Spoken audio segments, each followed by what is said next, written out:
Welcome back to Film Buff Bros, and in this episode, we're going to talk about our favorite 1990s romantic comedies. Yes. So mine is There's Something About Mary. Yeah, it's so funny, man. Love it. Ben Stiller has quite a bit of range in the role, actually. He kind of goes from like pathetic, nerdy to more confident, and then angry and frustrated, and then lovey-dovey too. Lots of broad and subtle physical comedy. Who else is in it? Matt Dillon and Chris Elliott, so good in it. And Cameron Diaz is good in it too. Several taboo topics like genital mutilation, essentially, stalking. What are they right there? Making me. I don't know. Anyway, great supporting performances. Yeah, from Chris Elliott, Matt Dillon, etc. There's a fair deal of misdirection and plot twists that add to the excitement and compellingness of the story. And there's plenty of one-liners, which I love, and much more over the top than other rom-coms, but somehow it's quite tolerable. What year was that again? I think it's 99. Okay, because that was kind of ahead of its time. Even before the 40-Year-Old Virgin, that was, for it to be a little bit more raunchy and all that stuff. I think that was one of the first ones to do it. I got to rewatch. I haven't watched that for ages, but I remember a few scenes. If anybody knows that. Groundhog Day for me. It's a crazy format, which I don't think has been used enough in films.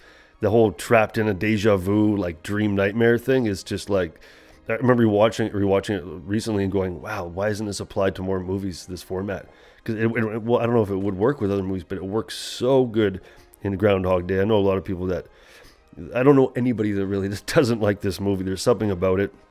Murray, cynical. He's a cynical guy. He's, bored with his work and unhappy. But then he goes through this like crazy arc in the movie, which is done through these montages of these deja vu moments, which is just like a genius way to do it. And then he gets his like nose rubbed in his own shit. The fact that he's hating and procrastinating on everything, and you just slowly go through this crazy arc with the guy. It has like a Truman Show quality to it as well. It's like that he's getting like these different takes, almost like different takes, like in the Truman Show, they're filming it, so he's getting a chance to. It's almost like they're filming a movie but it's in a movie format because he's getting these different takes. So it's again, I really like that. I love the era of the humor from '93. It's not PC.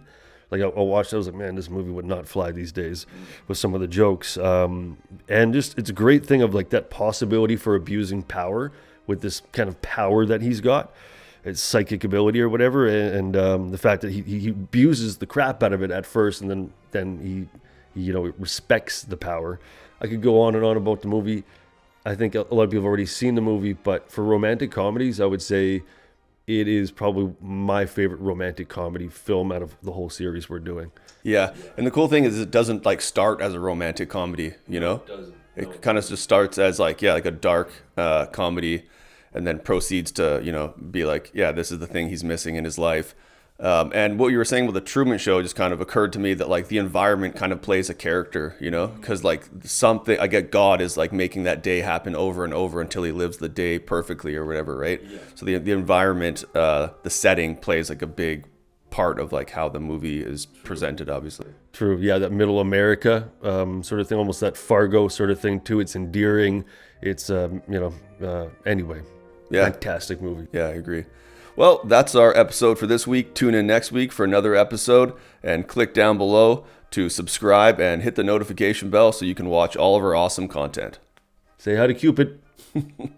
Side note, Cupid is kind of like a date raping wingman. You know what I'm saying? He's like a woman who doesn't want to fall in love with a guy. He injects them with something so that they do them.